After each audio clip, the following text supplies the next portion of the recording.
Okay, so we look at Vampyr at 21 by 9, and specifically my thoughts on the game. This is the best Vampyr game I know of. It doesn't waste the potential of such a supernatural character simply as a lure to have you buy it to only start playing, and the game doesn't really do anything with it. Thankfully, the entire game is full of lore, history, and action that builds up this dark, creepy, dangerous part of London for you to explore your new life as a vampire within. Anyway, before I go on, if you want to see my technical breakdown of the game at 21 by 9, then check out that video linked in the description, or just head over to my channel page of the WAF website and it'll be there. So Vampyr is set in 1918, with a slightly varied reality to what was actually happening at the time. However, it does use the reality to weave in its own narrative for greater believability. So at the time, the First World War really was only now coming to an end in Europe, and most of the men in London would have been affected directly by that. And the Spanish flu really did ravage the entire city in an epidemic never experienced before on such a scale. So it's not hard to suspend your disbelief and imagine a London in chaos, with the truth hidden by the press to maintain positive public opinion to keep the country fighting the war and not worrying about problems at home. The story follows Jonathan Reed as you wake up to find yourself a newly formed vampire. You don't know who created you or why. You do know that you are somewhat a famous doctor and just generally who you are, but the mystery to discover who created you and to bring someone to justice for the actions you undertake at the very start of the game that lead to a very big tragedy are what drive you forward. Story-wise, I really like this. I have very little knowledge on vampire-related stuff beyond the classic garlic, wooden stakes, and healing movie lore everyone knows, so it's genuinely really interesting to read the information scattered around the world that informs the local population, and so you the player, of what you're up against. What vampires, or more specifically econs, in this world are vulnerable to, what they have the potential to do, and it is a great reason to play the game alone. The story also contains a fair amount of personal control over the outcome, so conversations have branching options allowing you to choose a style of approach that will affect the information you get from people. The way that you treat them and your choices will actually affect the story. You can also choose to kill anyone and feed on them to gain serious XP boosts. You use XP to level up your abilities. This means the game gets easier the more people you kill, however it also means the world turns really bad. The city will start to become seriously unstable and on the verge of collapse if you don't manage your actions correctly, because, well, killing people isn't good. I do feel the game relies too heavily on cutscenes. It's probably its biggest issue. There are just so many, and they last for a long time, and they probably would have gotten away with it if there was a big gap between them. However, you can spend ages working your way through conversations with no gameplay breaks. I wish they had found another way to tell the story other than you just standing and watching someone talk. It's just too bland. If a second game comes out, and I'd say it's very likely, I'd love a narrative that takes a different approach to leading the player along the story. Yes, it's lovely that you can talk to most people in the world and they have something to talk about, but whilst that fleshed out world feeling is nice, it's just brought down by the fact it's tedious going through so many cutscenes to find out the information from people. The actual world size, the map available, is not very large. It's a kind of open world, but not really. It's built up of a lot of linear paths that intertwine to create a single city, and whilst this allows a smaller development team to create the illusion of a large part of a city to explore, it does actually mean you'll be treading over the same ground rather frequently. They also tightly control your movements with locked gates and doors to ensure you follow the route that they want you to follow for the story purpose. I wouldn't call any of this a negative, as it works for the story, but I wouldn't say it's a positive either. What has been done fantastically though is the atmosphere throughout. The music is brilliant, the art style is gorgeous, and graphically the world looks beautifully creepy and dark throughout. The characters are all very well voiced with emotion and purpose. You don't feel like anything was pasted in for no reason, for the most part. And it's here that the linear paths that create London actually kind of work, because they help lend to that tight, slightly claustrophobic feeling that really works for this game.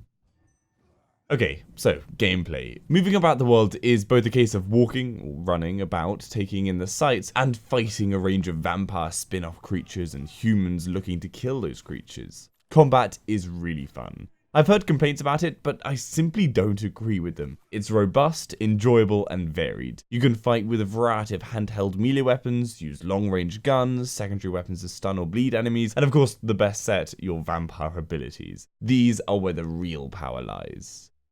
You have 3 bars on the top left of your screen: health, stamina, and blood. The first 2 are obvious, but the blood level is the interesting one.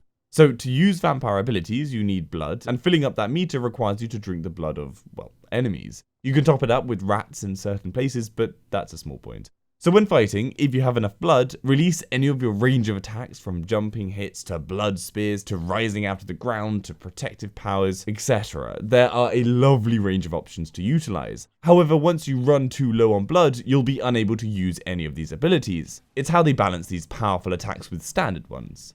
Now, the best way to gain lots more blood quickly is to drink the blood of those attacking you. In order to do this, you need those enemies in a biteable state where they're stunned and vulnerable. Now, depending on the weapon you're using, the chance of these biteable moments varies. Some create these moments a lot, and some don't create them often at all. This is where I found a bit of imbalance with weapons. You have fast and slow weapons, double-handed ones and single-handed ones. However, whilst the single-handed ones were quick, they rarely gave the ability to bite enemies, and biting enemies is so powerful because not only do you get their blood, you become invulnerable for a while whilst you bite them, and you even inflict some damage whilst biting. So there is little incentive to use any other weapon than those that create biting chances all the time. And the biting itself feels a little overpowered due to that invulnerability. You should take some damage whilst biting, and I wish they had worked in a variety of animations to biting, as seeing the exact same one played over and over gets tedious after a while. This all said though, the combat is great fun. Weapons are weighty, you feel their impact, they deal heavy blows, and it's all very satisfying. I would just like enemies to attack all at once instead of holding back a little at times, but with some development here, a second game could really have the combat nailed down nicely.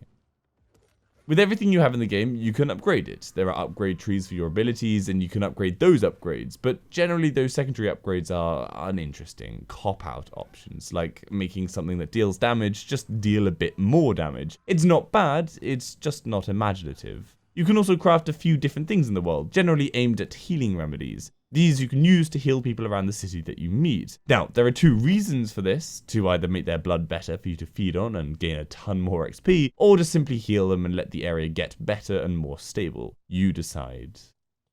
Now, the idea is the game gets easier the more people you kill, and that's how they work the difficulty level into the game. The game is supposed to scale difficulty by the way you play. However, whilst it's a cool idea, I would have preferred a difficulty setting option because the game, at times, is a little too easy. I really do want a serious challenge. I want to be forced to use my moves perfectly, not sloppily, and whilst I have died a good bit in this, it just feels like they could have allowed things to be turned up a notch for those looking for a more challenging experience.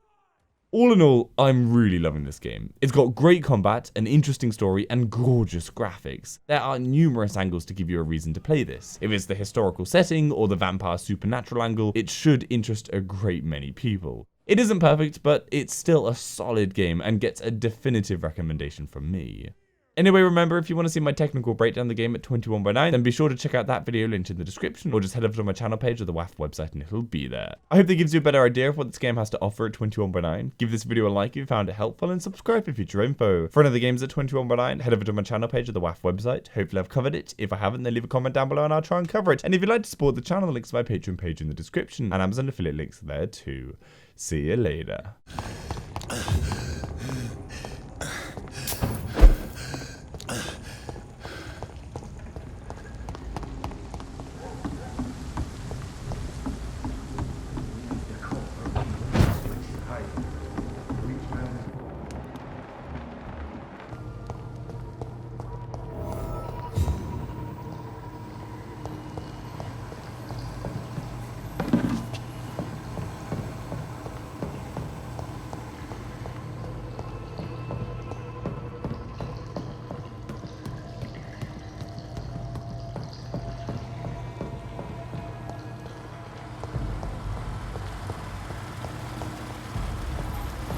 That doesn't work.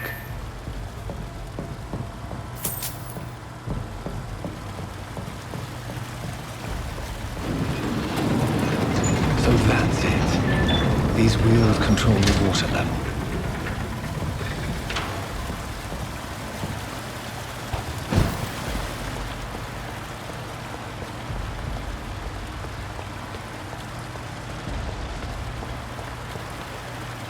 Gate should shut properly.